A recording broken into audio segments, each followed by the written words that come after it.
जीअं त असांखे हुकुम कयो वियो त 2 ॾींहं तव्हां बंदि कयो दुकान, असां बंदि करे घर हलिया वियासीं। वरी उन खां पोइ जीअं बाज़ार खुली तीअं चए डिप्टी कमिश्नर साहिब जे हुकुम ते बंदि कयो। आख़िरकार हीउ ज़ुल्म केसीं ताईं हलंदो? जीअं तव्हां चओ था घर वञो त घर था वञूं, घर सुम्हूं त घर था सुम्हूं। तव्हां चओ त हे पंहिंजा उपाउ वठो, उन खां पोइ तव्हां पर्दो छोकिरा जो पर्दो त तव्हां ॿाहिरि लॻल आहे। उन खां पोइ असां ॿाहिरि वेही माण्हुनि खे हिदायतूं न कयूं त बाबा घटि में घटि तव्हां एहतियात कयो।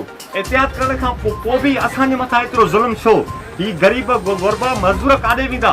ख़ुदारा रहम कयो असां ते महिरबानी कयो, ईअं न कयो असां सां ज़ुल्म।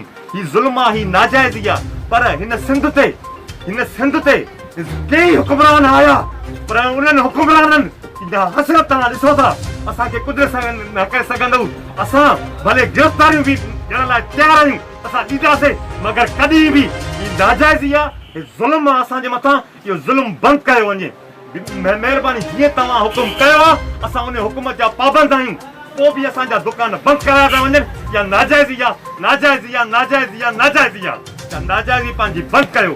महिरबानी करे तव्हां पंहिंजी पुलिस खे हुकुम कयो त पहाड़ पंहिंजा मार्क्सर अवाम खे ॾियनि या पाराइनि, उहे कुझु बि न आहे।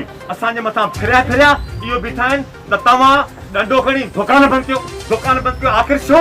हीउ छाजो ज़ुल्म आहे? आख़िर ताणी केसीं ताणी ज़ुल्म कंदे? यादि रखो, तव्हां हिते बीही करे असेंबलियुनि में बीही करे चओ था त लोहे वांगुरु असां हिते सिंध में लहंदासीं। हीउ शहीदनि जो शहर आहे, हिते पढ़िया लिखिया आहियूं, जाइल न आहियूं। असां हिते तालीम याफ़्ता आहियूं, तारीख़ी माण्हू आहियूं। हीउ यादि रखो त हीउ पाकिस्तान असांजो आहे, हीउ सिंध असांजी आहे। हीअ सिंध पाकिस्तान जे करे ठही आहे।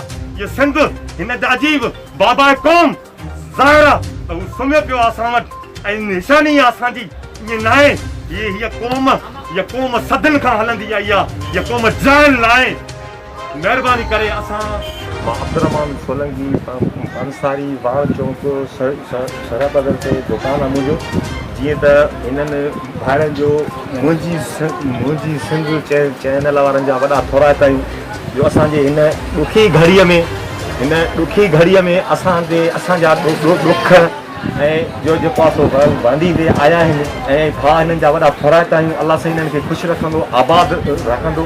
जीअं त ॾिसो न, असांखे 2 ॾींहंनि लाइ चयो वियो त बंदि कयोसीं, वरी उन खां पोइ वरी सूमर ते साॻियो ई असांजे मथां ज़ुल्म। आख़िर छो? आख़िर छाजे लाइ? अलाह साईं हिननि खे चैनल वारनि खे ख़ुशि रखंदो। हीअ आवाज़ मां चवंदुमि त मथे ताणी खणी वञो त वॾी महिरबानी थींदी हिन भाइरनि जी। अलाह साईं ख़ुशि रखंदो हिन चैनल खे। इहा असांजी जेका आहे वॾी ख़ुशी आहे हिकिड़ी, जो हिननि असां सां एतिरो वॾो ताउन कयो ऐं ॿुधी करे ऐं हिते आया ऐं असां सां हिननि ताउन कयो। वरी